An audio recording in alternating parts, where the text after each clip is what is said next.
Some quick rules of thumb for how to set speeds and feeds for tooling when setting up the Flex CNC.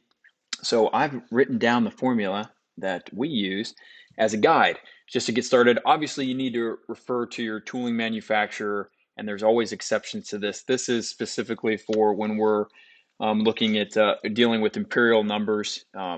These rules would not apply for the metric system. But let's go through it quickly. You'll see, we'll start with RPM. I got a tool. How do I set the RPM? Well, and for this example, let's look at a 4-flute, half-inch solid carbide end mill. That's what I have selected here. So as a known constant, I'm going to use 3.82. I'm going to multiply that by my surface feet per minute, or my SFM, and then divide that by the diameter of the tool to get our RPM. So the SFM, the surface feet per minute, you're going to get that from your tool provider. So that is something I'm going to look up or call my tool guy and see, with solid carbide and this material, let's say we're in aluminum or steel, it's gonna differ. So in this case, we're using an SFM of 180 for a 4-flute half-inch solid carbide end mill. And again, if I'm using a Ingersoll or a Sandvik or a Kennametal, that number is going to be different. It depends who I'm buying my tool from. So we'll take 3.82 times 180 SFM and divide that by half inch. And that equals 1,375 RPM.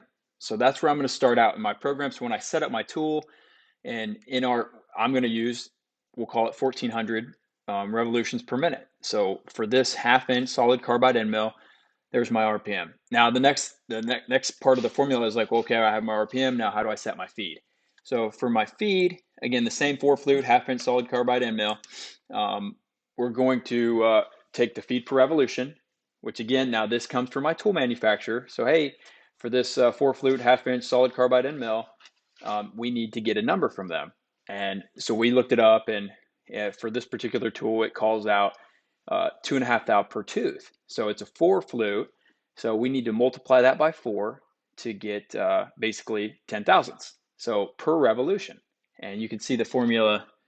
I punched it in here to get our feed per revolution. And so if they're calling out on a 4-flute, 2.5 thou per tooth per revolution, that's going to be 10 thou per revolution, obviously. So I'll take my 10 thou times my RPM, which is 1375, and that gives me 14. So there's my inches per minute. So again, I'm going to set my spindle RPM at 1375 and my feed at 14 inches a minute when I'm taking my cuts initially going into the material.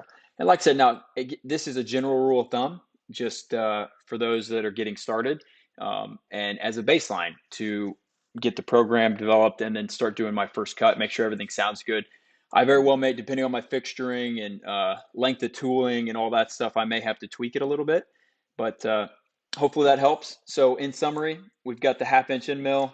We've decided, hey, we're going to run it at 1375 RPM and at a 14 inch per minute feed rate, loaded into the program, and that's how we're going to get started. But that's how easy it is, as an example, to set up a half-inch carbide end mill. Now that tool's set in the library. I never have to touch it again. And we can always use those speeds and feeds as long as it sounds good on the machine and it's exactly what we want. So dialing these in correctly will obviously help with tool life and performance of the machine. So it is important. Always refer to your tool manufacturer for additional help. But hopefully this little rule of thumb helps you guys get set up and how to set those right out of the gate. And until next time, give us a call. We're at 800-837-2503. And if you need anything else, we look forward to hearing from you. Thank you.